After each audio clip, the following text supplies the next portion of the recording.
Assalamualaikum warahmatullahi wabarakatuh.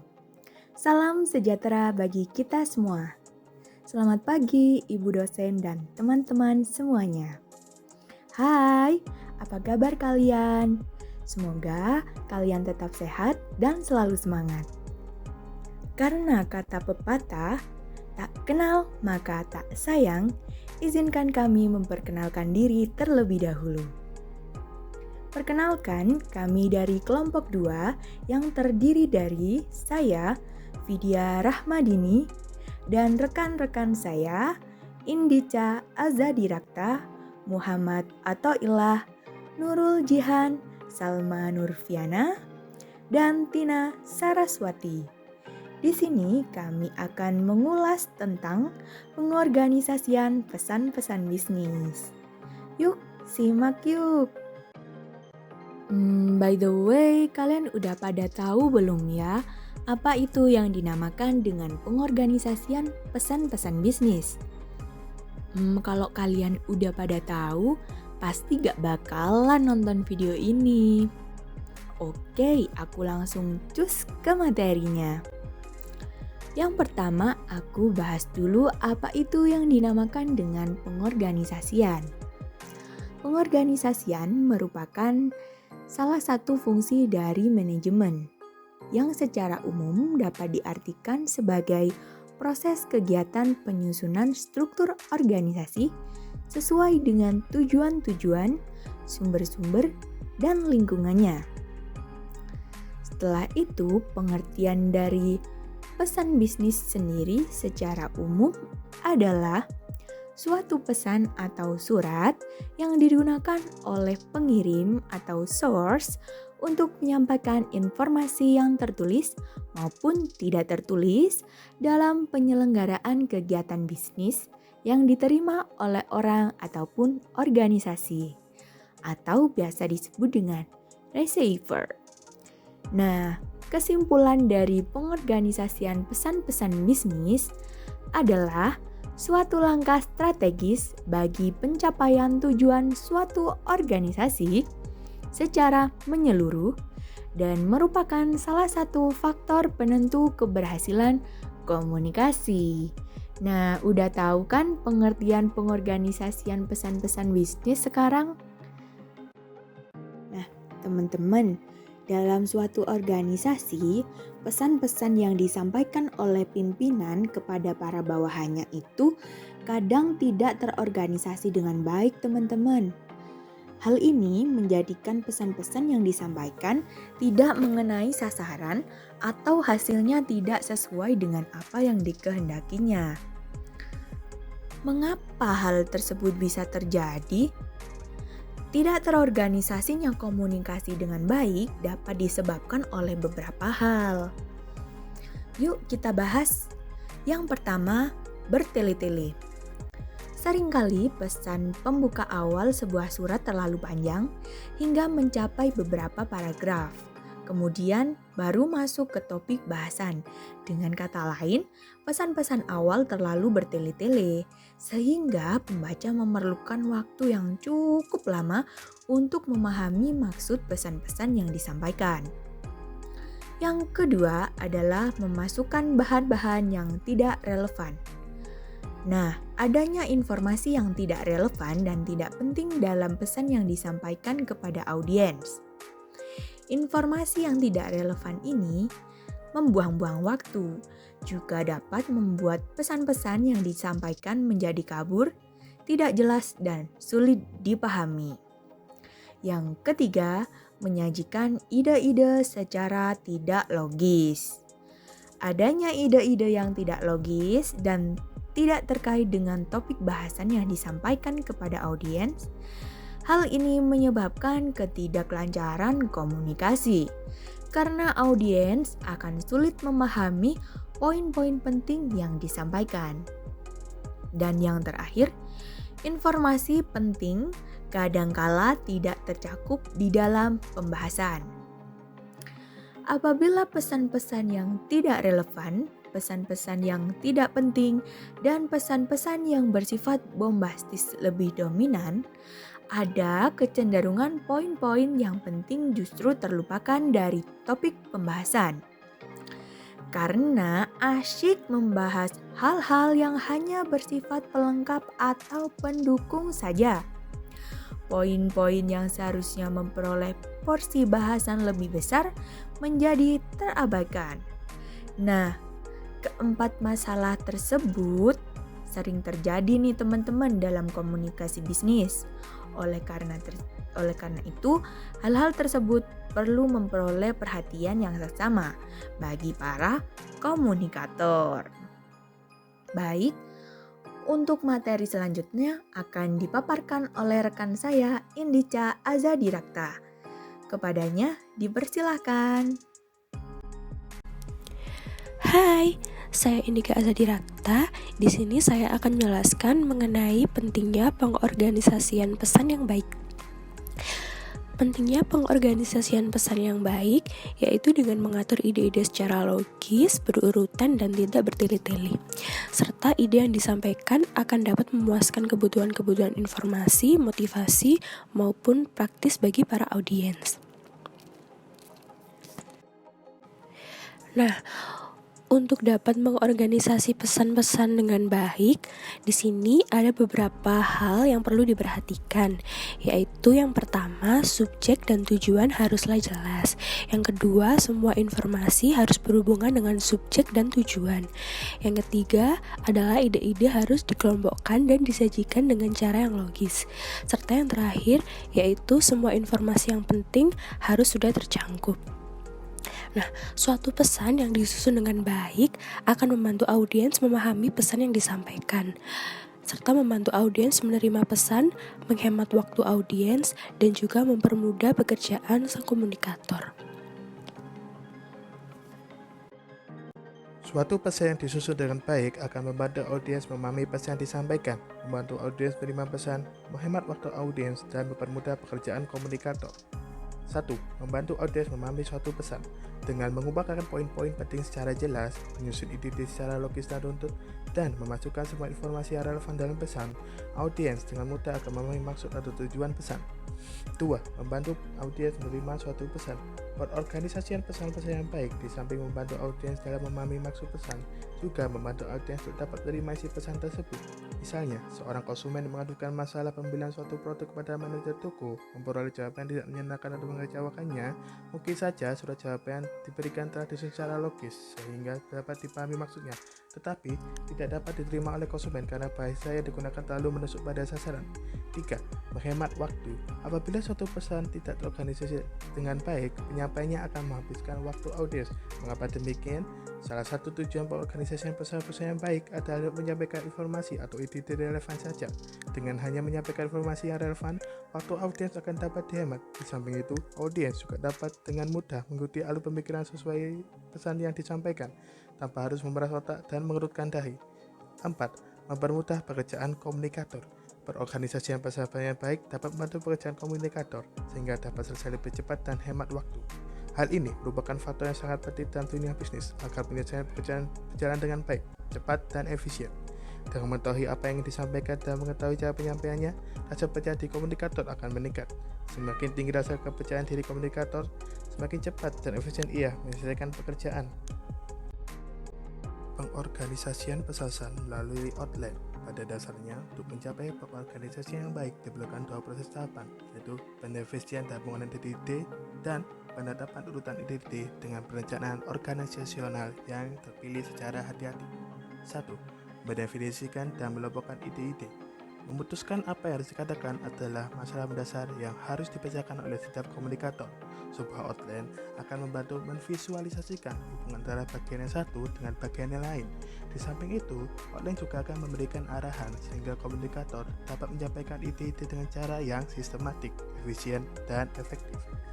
Melalui perencanaan yang baik, outline akan membantu komunikator mengapresiasikan transisi antara ide-ide sehingga audiens akan mengerti dan memahami pola pikir komunikator.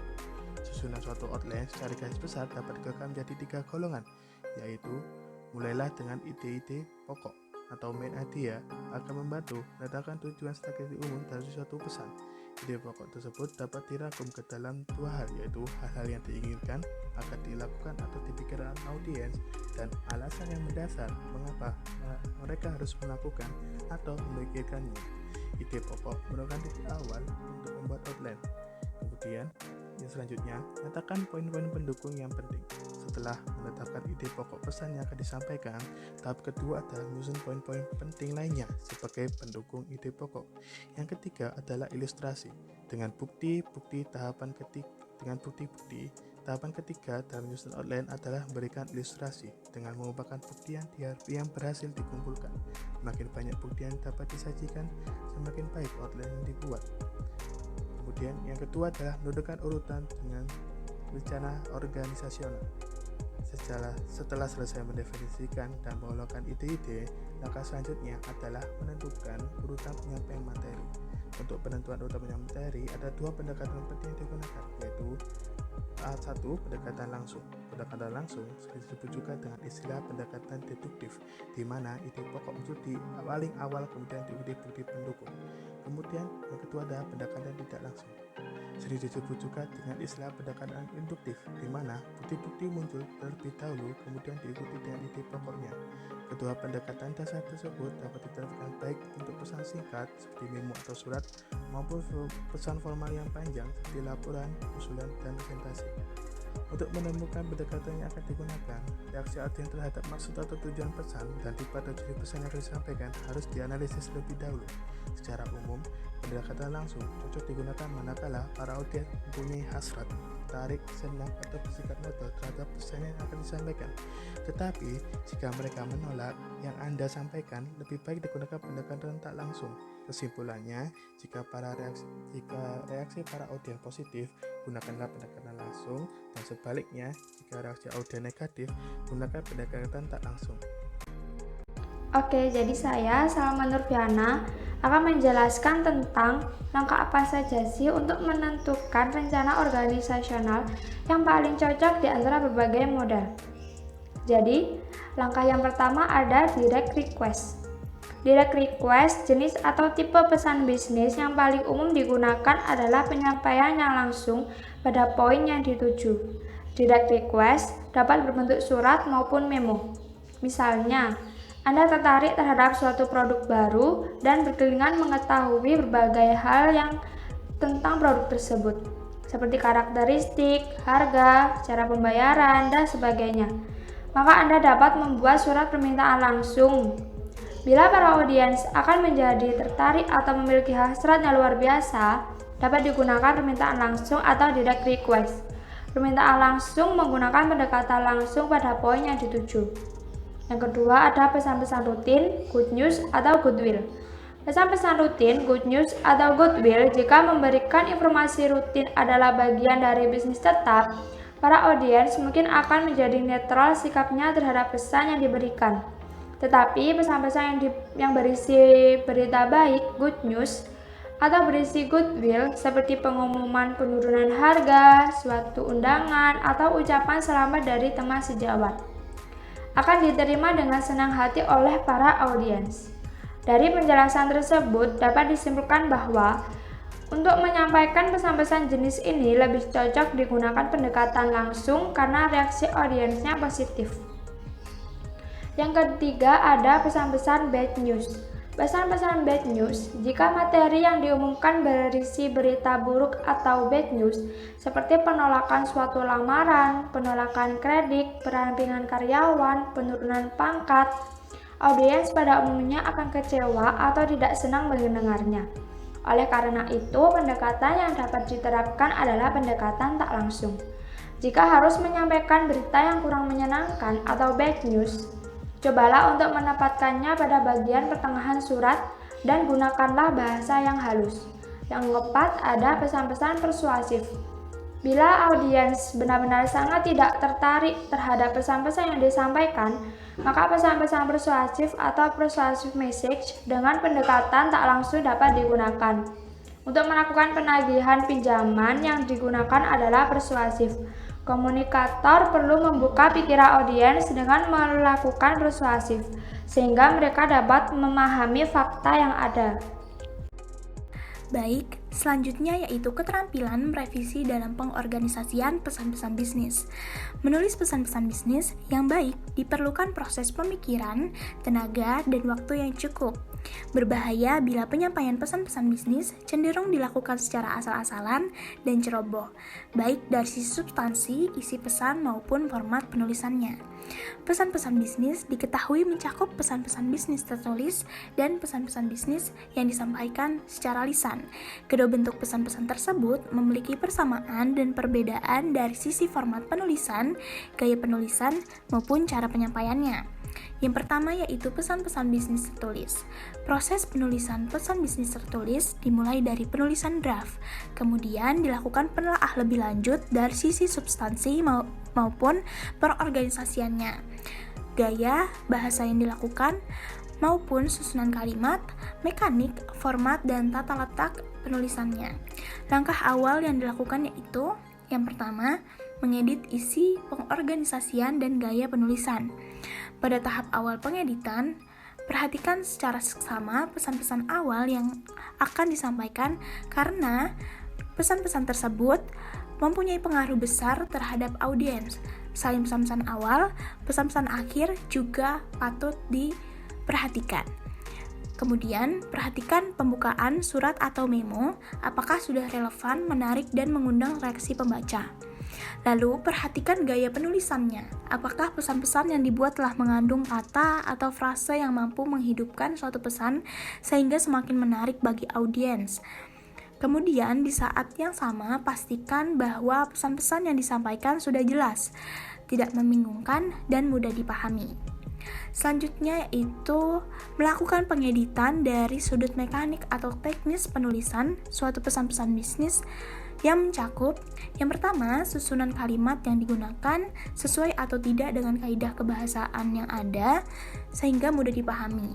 Yang kedua, penggunaan kapitalisasi secara tepat. Yang ketiga, penulisan tanda bahasa atau tanda baca secara benar. Yang keempat, perhatikan makna keutuhan suatu kalimat sehingga makna kalimat tersebut dapat dipahami dengan mudah.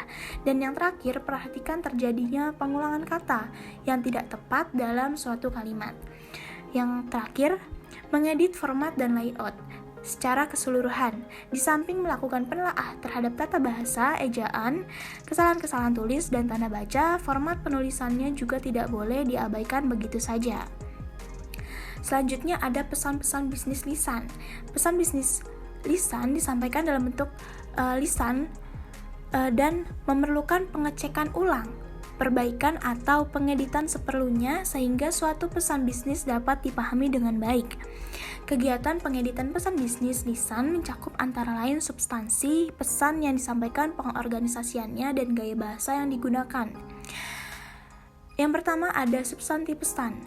Langkah pertama dan utama dalam melakukan pengeditan atau editing pesan-pesan bisnis adalah mengedit substansi pesan yang akan disampaikan pada audiens. Apakah inti pesan yang ingin disampaikan telah tercantum di dalamnya dan apakah pendukung seperti tabel, grafik, bagan, audio juga sudah tercantum di dalamnya. Selanjutnya yaitu pengorganisasian pesan. Pengorganisasian pesan-pesan bisnis yang akan disampaikan secara lisan mencakup 3 poin penting yaitu pembuka, penyampaian substansi pesan, dan penutup. Dan yang terakhir, gaya bahasa yang digunakan dalam penyajian pesan-pesan bisnis secara lisan lebih menarik dan dinamis daripada yang berbentuk tertulis karena cara penyampaiannya yang lebih santai, luwes, dan tidak monoton. Cara memilih kata yang tepat dalam pengorganisasian pesan-pesan bisnis.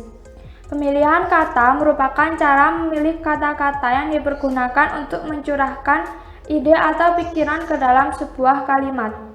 Agar pesan yang terkandung dalam kalimat yang disampaikan kepada orang lain mudah untuk dimengerti, harus memahami kata-kata dengan sebaik-baiknya.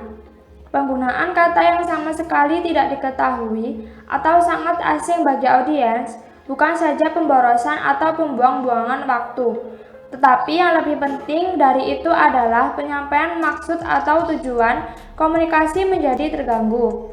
Oleh karena itu, agar maksud komunikasi dapat tercapai, maka perlu diperhatikan beberapa hal berikut ini.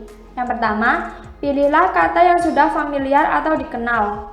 Dalam penyampaian pesan-pesan bisnis, gunakanlah kata-kata yang sudah familiar, kata-kata yang umum, kata-kata yang lazim digunakan, sehingga mudah dipahami oleh audiens. Jangan menggunakan kata-kata atau istilah yang nampaknya mentereng, bombastis, tetapi justru hanya membuat bingung audiens. 2. Pilihlah kata-kata yang singkat. Di samping itu, memilih kata-kata yang sudah familiar, perlu juga memilih kata-kata yang singkat untuk penyampaian pesan-pesan. Penggunaan kata-kata yang singkat selain efisien, juga mudah dipahami oleh audiens. 3. Hindarkan kata-kata yang bermakna ganda. Dalam memilih kata-kata untuk menyampaikan pesan-pesan bisnis, perlu juga menghindarkan kata-kata yang memiliki berbagai pengertian. Pemilihan terhadap kata-kata tersebut akan mengakibatkan penafsiran yang bermacam-macam pada audiens. Akibat selanjutnya adalah kemungkinan tidak tercapainya maksud penyampaian pesan-pesan bisnis. Baik, selanjutnya saya akan menjelaskan tentang bagaimana cara membuat kalimat yang efektif dalam pengorganisasian pesan-pesan bisnis.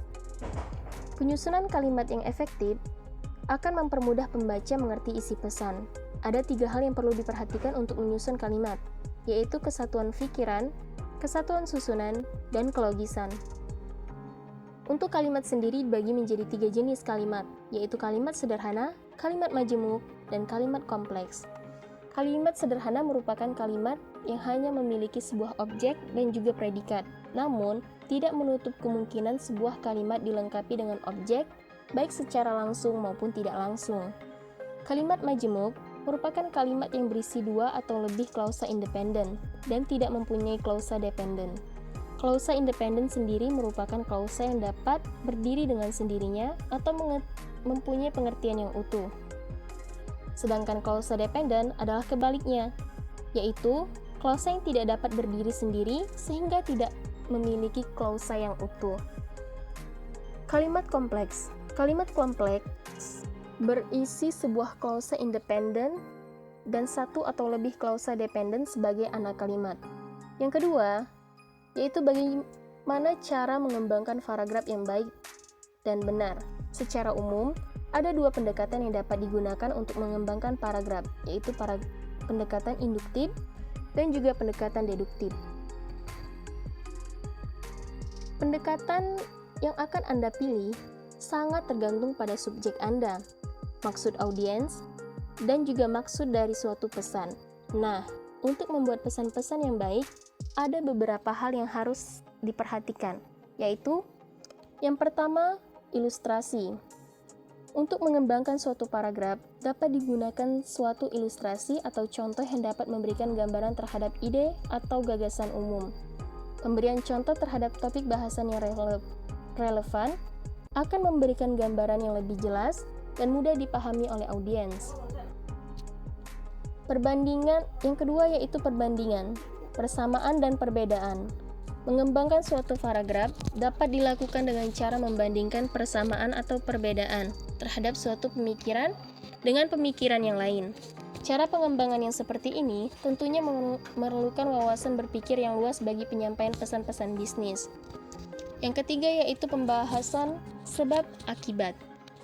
Ketika mengembangkan suatu paragraf, Anda harus memfokuskan perhatian pada sebab akibat dari suatu masalah. Yang keempat yaitu klasifikasi. Pengembangan paragraf dengan cara pengelompokan ide-ide umum ke dalam ide-ide khusus atau klasifikasi akan mempermudah pemahaman bagi pengirim pesan maupun penerima pesan. Selanjutnya yaitu pembahasan pemecahan masalah. Maksud dari pembahasan pemecahan masalah adalah menyajikan masalah kemudian menjelaskan cara pemecahan masalah tersebut.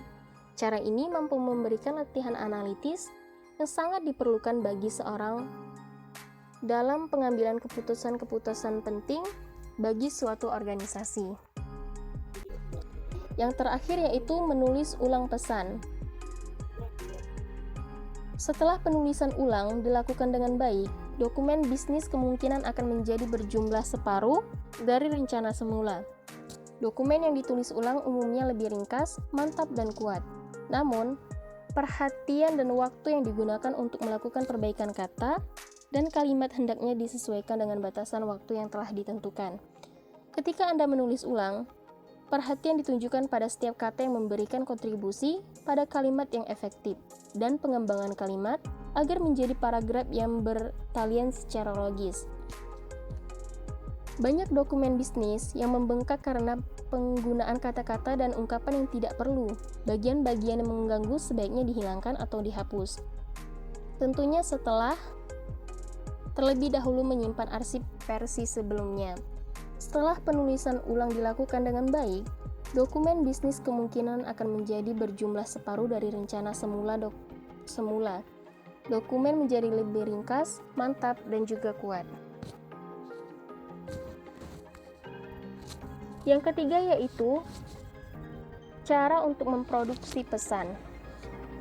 Setelah puas memproduksi pesan, organisasi, gaya, kemudian kemudahan dibaca, pilihan kata, pengembangan paragraf, dan menulis ulang pesan, proses pembuatan pesan belum selesai. Draft ditulis ulang dengan baik atau diketik secara manual atau elektronis. Pada masa sekarang ini, sebagian besar dokumen bisnis diproduksi menggunakan komputer. Berbagai aplikasi bisa digunakan untuk membuat desain pesan lebih menarik. Misalnya, seperti Microsoft Word, Desktop, Publishing, Photoshop, dan lain sebagainya. Desain pesan yang efektif akan memberikan pedoman kepada pembaca dalam menyimak seluruh isi dokumen. Desain yang menarik belum tentu efektif. Oleh karena itu, desain yang menarik dan efektif menjadi sasaran penting dalam memproduksi pesan. Agar desain pesan bisnis efektif, perlu diperhatikan beberapa hal berikut. Yang pertama yaitu konsistensi. Pemakaian desain yang konsisten dalam seluruh isi dokumen untuk elemen desain yang muncul berulang-ulang, misalnya penggunaan margin, jenis huruf, besar huruf, spasi, dan garis. Yang kedua yaitu seimbang. Supaya desain terlihat menyenangkan, perlu dijaga keseimbangan ruang antara teks, gambar, dan ruang kosong. Yang ketiga yaitu terkendali. Desain diusahakan sederhana. Terlalu banyak elemen desain atau terlalu banyak sentuhan dekoratif akan menyebabkan dokumen terlihat kacau. Yang keempat yaitu rincian. Desain yang baik akan memberikan kemudahan bagi pembaca untuk mencari rincian pesan. Rincian pesan ingin ditampilkan dengan mempengaruhi desain. Yang terakhir yaitu mencetak pesan. Setelah menyusun pesan dari awal sampai akhir, langkah terakhir adalah mencetak pesan. Namun, mencetak dokumen di atas kertas perlu dilakukan untuk memastikan margin, penampilan, kebenaran nomor halaman, judul, halaman, dan rincian lainnya. Sebelum mencetak dokumen yang final atau proof sheet dengan printer, dapat dilakukan dengan menggunakan pilihan quality yang lebih rendah untuk menghemat toner atau tinta printer. Membaca cetakan percobaan atau proofreading dilakukan untuk memeriksa kebenaran seluruh isi pesan, organisasi, penulisan, format, dan desain. Setelah puas, pesan dicetak kembali dengan pilihan best quality dan selanjutnya didistribusikan kepada penerima.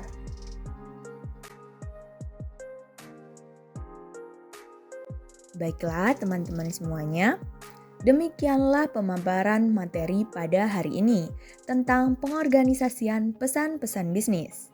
Sebelum saya mengakhiri pemaparan materi pada hari ini, izinkan saya untuk menyampaikan kesimpulan dari materi ini. Kesimpulannya adalah pengorganisasian pesan-pesan bisnis merupakan suatu langkah strategis bagi pencapaian tujuan suatu organisasi secara menyeluruh dan merupakan salah satu faktor penentu keberhasilan komunikasi. Dalam penyampaian pesan-pesan bisnis harus memperhatikan cara mengemukakannya agar dapat terorganisasi dengan baik, yaitu dengan cara tidak bertele-tele, menyampaikan ide-ide yang logis, dan perkataannya jelas. Dengan hal itu, pesan yang disusun dengan baik akan membantu audiens memahami pesan yang disampaikan. membantu audiens menerima pesan, menghemat waktu audiens, dan mempermudah pekerjaan komunikator. Demikianlah kesimpulan dari kelompok 2. Kami pemateri mohon undur diri. Terima kasih atas perhatiannya dan mohon maaf bila kami ada kesalahan. Kami akhiri, wassalamualaikum warahmatullahi wabarakatuh. Selamat pagi, see you.